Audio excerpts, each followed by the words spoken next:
자, 미국 대비 강군몽의 장점.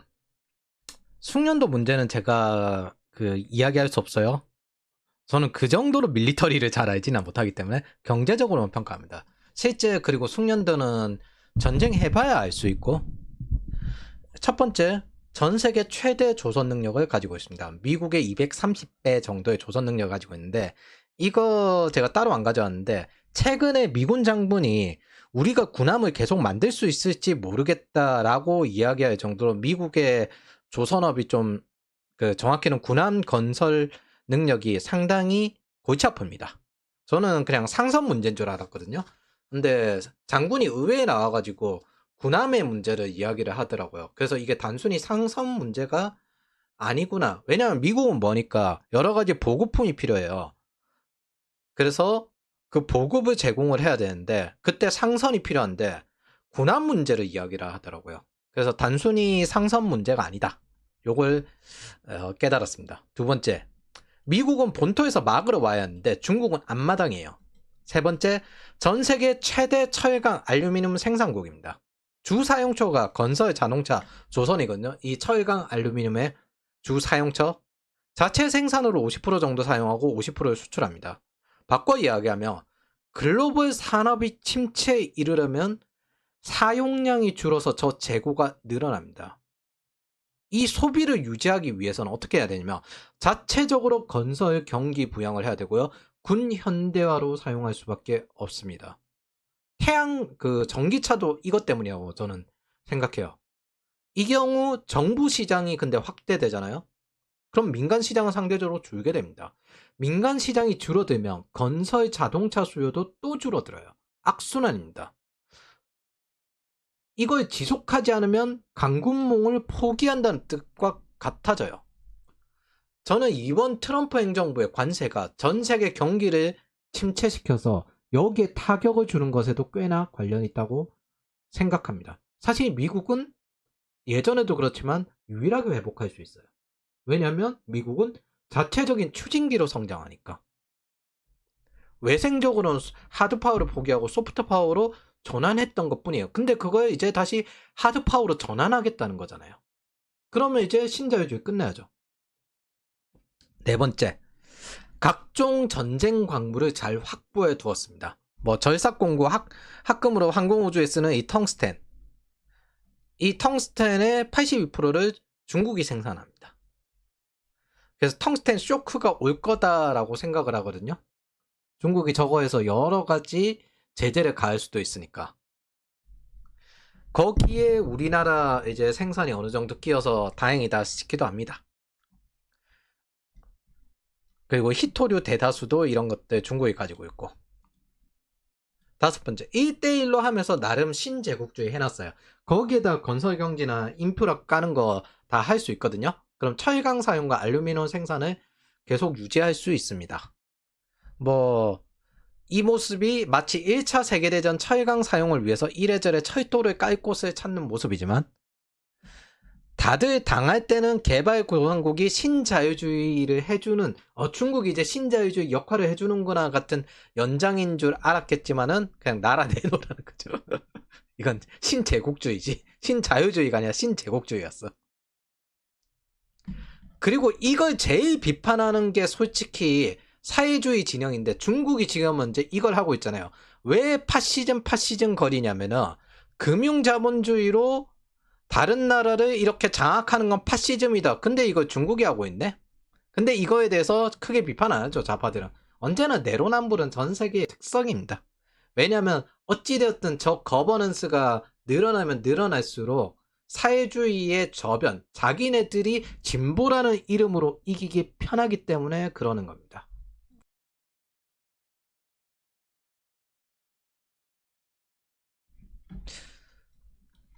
자, 네 번째, 강국몽이 어려움. 장점은 그렇다고 이야기를 하고요. 이건 경제랑 연결되는데 중국에 이제 이거는 다른 이유로 가져온 건 아니고 여기 밑에 댓글이 재밌어서 가져왔어요. 댓글. 그래서 GDP 성장을 2024년 통계를 냈는데 여기서 어 달러 가치가 많이 떨어졌는데 인민폐가 너무 하락해서 GDP가 증가하고 있습니다. 그래서 위안화가 크게 평가절하된 이후 당신의 급여나 연봉은 얼마나 늘었는데 이런 것들 가난한 후배이 뭐 이러면서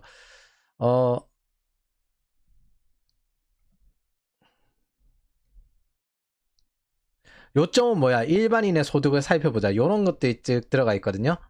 이게 뭐냐면은 우린 뒤지겠다는 거죠. 민간이 뒤지겠다는 거죠. 요건 그냥 재밌어서 가져왔습니다. 첫 번째, 중국의 핵심 경제 기역 있고 군사 지역입니다. 이게 사실 강북몽 하는데 제일 힘들어요. 도련선을 뚫어야 되는데, 자, 이거 제가 이제 따로 만들어 온 거거든요. 광둥성이 1위, 장수성이 2위, 산둥성이 3위, 그리고 저장성이 4위입니다. 요 해안가가 주 경제 엔진이고 여기 돈 걷어가지고 다른 여기 내륙 개발하는 거거든요.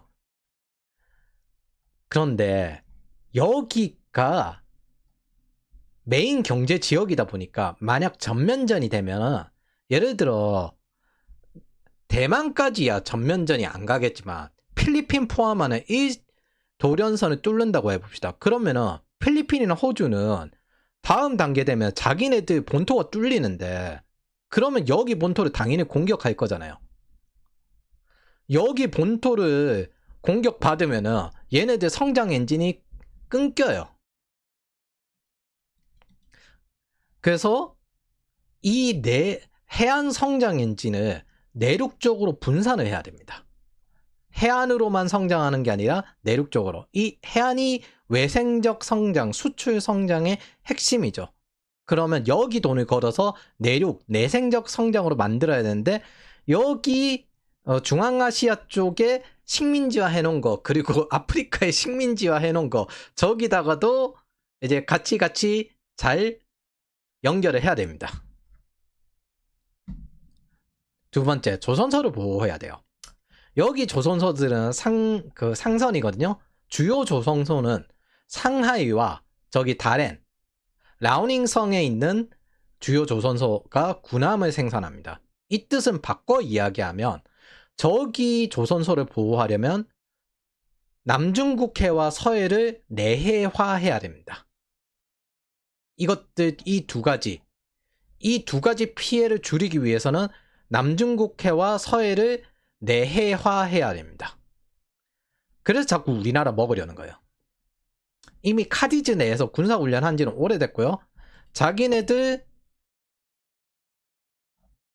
문재인 시기에 나온 건데 자기네들 작전 경계선은 여기다. 우리는 영해가 여긴데 자기네들 작전 경계선은 여기다. 여기서 군사훈련을 하고 있어요. 여기 근처에서. 우리나라는 여기 군사지역에다 군사훈련하면 전쟁하자 이런 식으로 관점이 잘 없어요. 왜냐하면 북한이랑 맨날 이렇게 군대를 배치하니까. 근데 일반적으로 이렇게 군대를 배치해가지고 훈련하면 언젠가 침공에 들어오겠다는 겁니다. 이걸 훈련을 군사지역에서 하는 이유는 보통 침공 때문에 하는 거거든요. 우크라이나가 러시아 침공할 때 군사훈련이라면서 한 달 전까지 이야기하다가 침공을 했어요. 그걸 그 전에 몇 번이나 반복을 했습니다. 저건 그냥 침공훈련입니다. 저거에 대해서 익숙해지고 계속 대응하는 동안 계속 이 나라들은 이 대응 준비를 해야 될 거잖아요. 그러면 경제성장에 제약이 걸려요. 군사를 여러 가지 접근을 해야 되니까. 이렇게 당한 게 베트남입니다. 베트남에 한번 침공했다가 쓱 뺐어요. 그러다 보니까 베트남은 경제 성장을 하는데 제약이 걸려가지고 거기에 군사력을 많이 써야 군사력을 많이 썼어야만 했습니다. 한겨레는 제가 보기에 아예 중국에 서해를 넘기려고 작정했어요. 교묘하게 제목 바꿔서 낚시하는데 일반적으로 일상생활에 바쁜 사람들은 제목만 봅니다. 팩트체크 이렇게 하면. 근데 여기에 기사 내용을 보면은 비상계엄 이후 세 번째 구조물을 새로 설치했다는 보도는 사실과 맞지 않다. 즉 설치는 했는데 비상계엄 이후 설치했다는 게 아니다. 근데 제목만 읽으면은 설치를 한 것 자체가 사실이 아닌 것처럼 보이잖아요. 이런 식으로 낚시를 합니다. 근데 기사를 쓰는 기자들은 있잖아요. 글을 쓰는데 최대한 명료하게 쓰려고 노력하는 게 기본입니다. 기사의 본래 목적이 그렇고 기자는 그렇게 훈련을 해요. 이걸 매우 의도적으로 악용합니다. 제가 홍보회사 출신이기 때문에 첫 줄과 끝 줄을 어떻게 미친 듯이 뽑아내는지 그런 것들에 대해서 익숙해져 있습니다. 기사를 그렇게 보내놔야 돼요. 보도자료를. 근데 제목에다가 이따위 걸 적어? 이거는 굉장히 의도적입니다. 뭐? 반중 감정을 최대한 없애려고. 그래서 반중이라 안 하고 혐중이라 하잖아요. 그것도 언어 전술인 거예요. 네 번째, 이걸 해결하려면 내륙 경제를 키우는 건데 문제는 자립이 안 되는 곳에 뿌리는 정부 세금이 되는 겁니다. 우리도 지방자치하겠다고 열심히 돈을 뿌리는 게 말도 안 되죠. 결국엔 부동산, 철강, 알루미늄 사용량 채우기 하는 거죠. 이 중에서 여기 구의저우성이 귀주인가?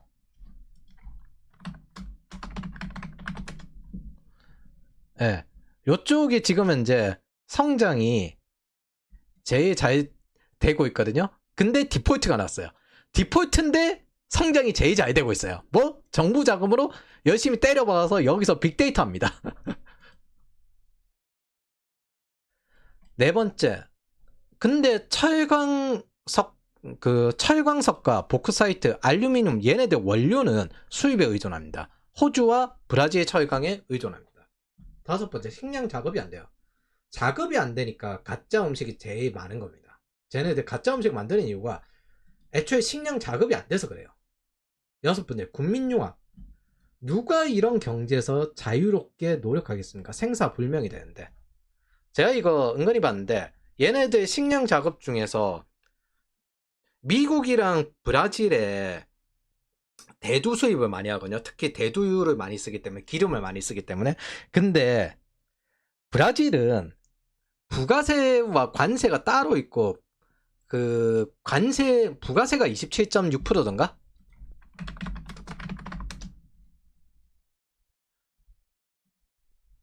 브라질 관세도 꽤 높은 걸로 알고 있거든요. 근데 트럼프 형이 브라질은 10% 관세, 기본 관세를 때려놨더라. 야, 형, 브라질을 자기 편으로 끌어들이겠다는 거지. 아르헨티나 이미 끌어들였으니까 브라질만 끌어들이면은 이제 철강과 식량을 조져버릴 수 있다. 이 뜻인 거지. 그래서 브라질에 손짓을 하고 있는 것 같은데. 자, 여섯 번째. 국민융합을 하는데 누가 이런 경제에서 자유롭게 하려고 노력하겠습니까? 생태계도 없는데. 자, 딥시크 만든 거 인민영웅이라 하더니 핵심 여건 압수했죠. 이게 소련이랑 같아요. 소프트웨어는 정부 소유로 보는 태도. 테트리스가 그래서 불법 복제로 전 세계에 퍼진 겁니다. 이렇게 키우는 이유도 지방정부 성장으로 안 되니까 신산업으로 바꾸는 건데 여기서 누가 자유롭게 하겠습니까? 씨야. 나라 하나 잘못 태어나서. 그래서 노예 짓거리 스스로 하면 안 돼요. 일만 열심히 꾸준히 저 만든 사람 중에 23살 그 여직원도 있는 걸로 알거든요. 이렇게 생사불명인 거예요. 이거 여권 압수가 아니라 생사불명입니다. 이거는 누구한테 들었냐면 중국인한테 들었습니다. 여권 압수라고 안 한다. 생사불명이라고 하는 거다. 해안가 지방중심, 자유무역, 외생적 성장에서 내륙 그리고 산업중심, 식민지 중심, 즉 자유무역이 아니라 산업중심 그리고 식민지 중심으로 버티고 내생적 성장으로 지금 전환을 하고 있는 겁니다. 그래서 요즘 산업 위주로 자꾸 뜨는 거예요. 과잉 생산의 수요처를 만드는 거예요. 그러면서 전 세계에는 과잉 생산이 아니라고 항변을 합니다. 특히 유럽에. 근데 유럽이 그걸 들어줄 리가 있나? 자기네 물품 팔아먹고 수입에 덜 손해보려고 유럽도 사실 기생하려는 이유가 생존하려고 하는 거지. 이익 보려고. 그래서 유럽이 전기차 관세를 조지니까 중국은 브랜디, 꼬냑의 공격을 시도를 하는 겁니다. 너네 농산물 약점이잖아. 물론 여전히 독일발 자동차 대형 3사들은 중국 시장에 필사적으로 투자하고 있습니다. 동일하게 10월이에요. 2024년 10월. 예.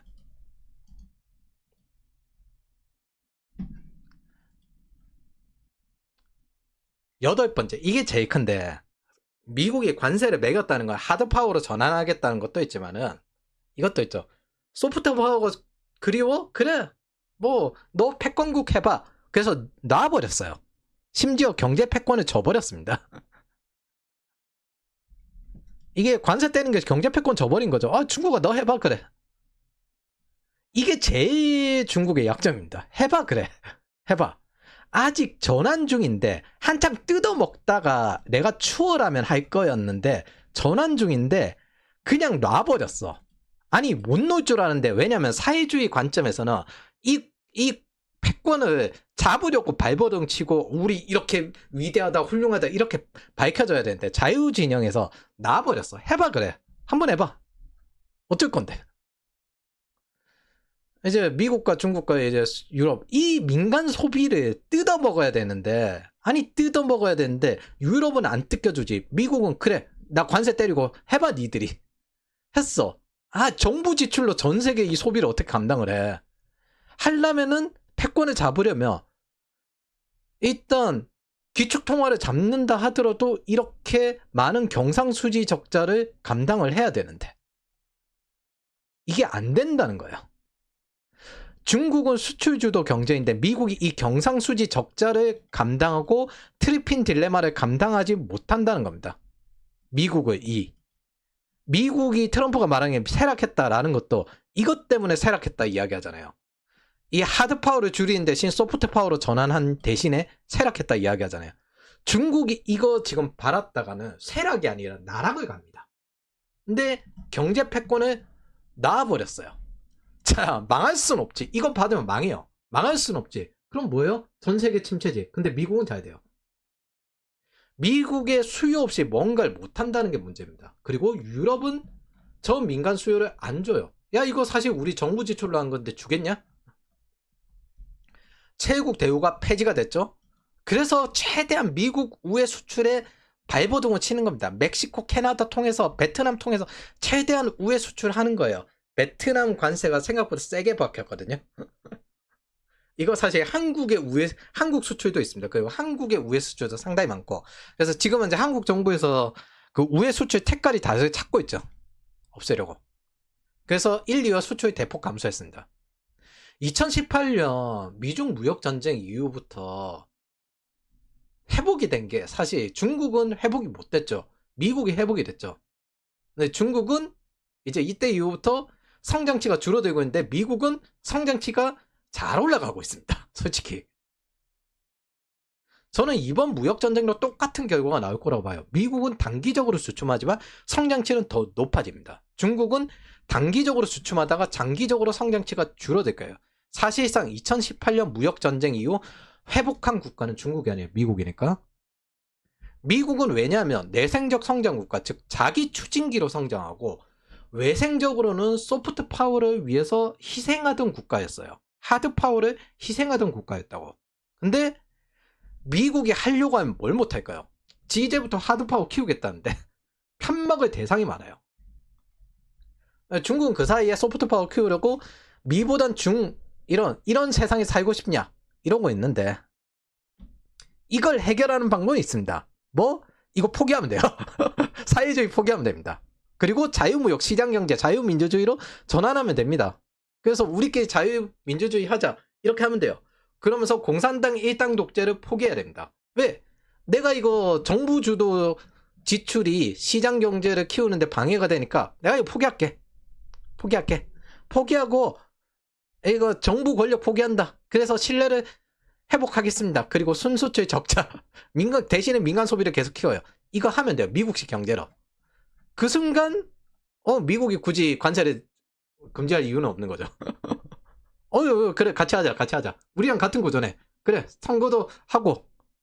전쟁을 했으면 그럴 리는 없다고 봅니다. 보통 이 경우 전쟁으로 갑니다.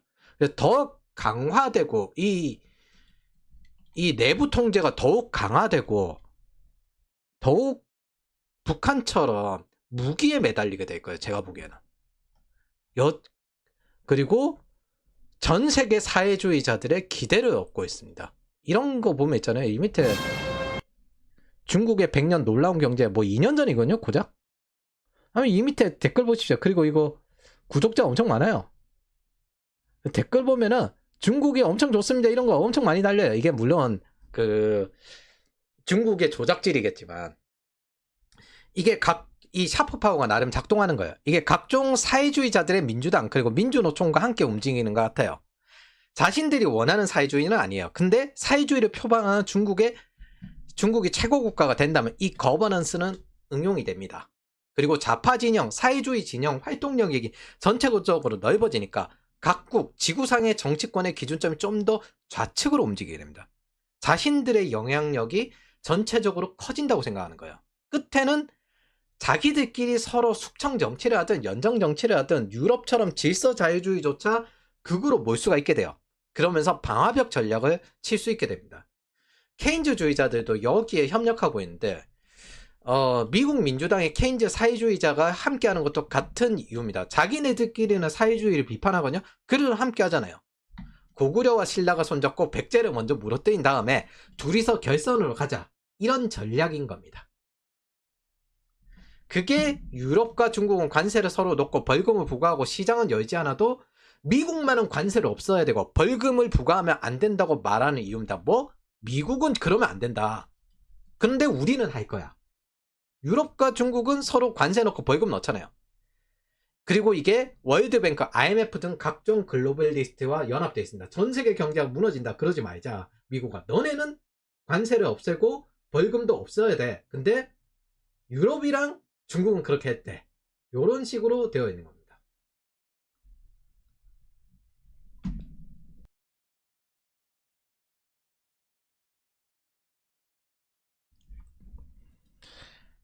사회주의자들은 유물론자면서 관념론자의 인정의 폐해에 의존합니다. 여러분들 민주당 지지하는 사람들 있잖아요. 꼭 정의라든지 자기는 정치에 대해서 엄청 신경 쓰면서 그렇게 정치에 신경 쓰지 마라 반대쪽에 이렇게 이야기하고요.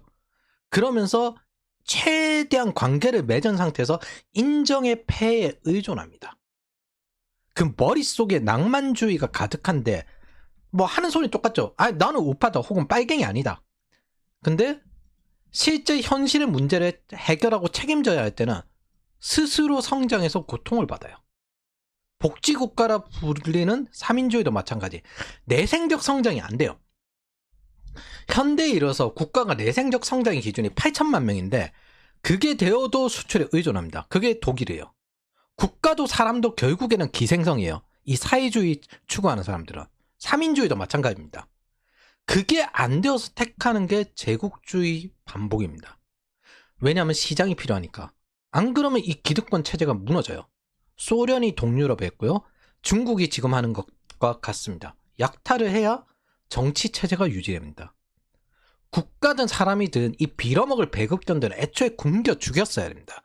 이것들은 은혜를 베푸면 자신들이 잘나서 본래 그런 권리가 있다. 너의 배려는 나의 권리야. 라고 착각을 해요. 오히려 자신들이 은혜를 베풀었다고 여깁니다. 인권이란 게 그런 식이잖아요. 멀쩡한 관념론 국가를 내버려두고 이따위 짓을 한 게 신자유주의의 최고의 실수입니다. 멀쩡한 자유민주주의 국가는 못 키우고 인민민주주의 국가를 키워낸 게 우리의 실수입니다. 전 세계 자유주의자들의 최고 실수가 이겁니다.